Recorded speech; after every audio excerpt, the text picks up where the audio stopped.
Ako malému chlapcovi mu učarili zápalky, známky, nožíky. Počase prišiel na to, že taký zberateľ, akým bol pán Štefan Peteja z Bardejova, bol každý druhý chlapec. A tak podľahol zberateľskej vášni vo forme šlabikárov. V roku 88,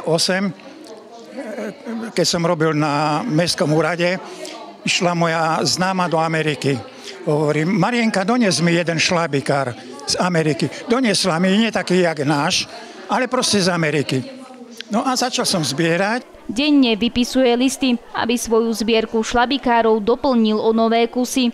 Oslovuje známych i neznámych. Listy od neho smerujú na veľvyslanectvá štátov, ale aj na slovenské zastupiteľstvá v zahraničí. Výsledok je slabý. Z Talianska mi poslal vtedajší veľvyslanec 25 šlabikárov, ale každý je iný.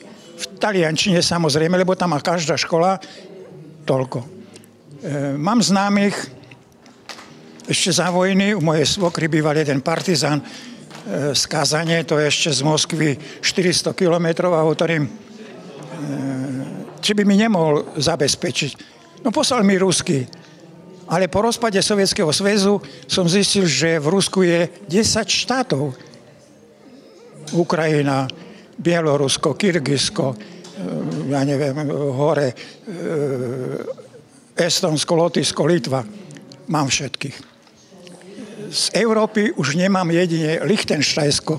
V jeho zbierke sú najviac zastúpené slovenské šlabikáre, ale pozoruhodné sú aj učebnice pre prváčikov z rôznych kútov sveta. Unikátnymi kúskami sú šlabikáre, ktoré prekonali už kus času. Výstava je obohatená aj o šarišský šlabikár z roku 1919. Najstarší je to ten šlabikár z Česka. Je to z roku 1547. Získal som ho z jedného muzea v Čechách. A najstarší šlabikár je táto prvá čítanka z roku 1896, myslím. Čo ma zase teší, je šlabikár písaný v šarištine. Pretože naši dedovia, možno, že aj váš dedo, chceli, aby šariština bol spisovný jazyk. Prečo? Lebo tam nie je tvrdé i. Štefan Peteja zbiera aj šlabikáre pre nevidiacich.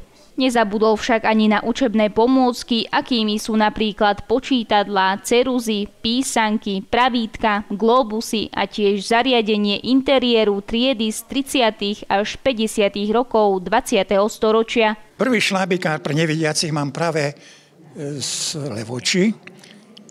Tu je na tej škole pre nevidiacich pani Jakobovičová, autorka týchto šlabikárov. Tak mi poslala samozrejme 4. 3 sú také abeceda a 4. je čítanka. Oslovili sme pána Peteju kvôli tomu, že je vlastníkom aj šlabikárov pre nevidiacich v brajlovskom písme, takže vlastne jeden celý stôl na tejto výstave patrí práve šlabikárom pre nevidiacich. Máme tu kúsky zaujímavé, najstaršie exempláre, ktoré patria nášmu múzeu. Šlabikár z roku 1912 v českom jazyku. Potom je to prvý slovenský šlabikár, prvé krôčky z roku 1948. Takže naozaj prvý šlabikár a máme tu novšie vydania, ktoré nám zapožičala Slovenská knižnica pre nevidiacich Mateja Hrebendu v Levoči. Pán Štefan Peteja ani po rokoch vo svojej záľube neprestal a tak nečudo, že sa o ňom píše aj v Slovenskej knihe rekordov. Ako jediný Slovák sa môže pochváliť takouto bohatou zbierkou. Je zrejme jediný, kto má doma šlabikáre z 3 storočí a z 2/3 sveta. Zaujímavú výstavu si môžete pozrieť v Múzeu špeciálneho školstva až do 14. októbra.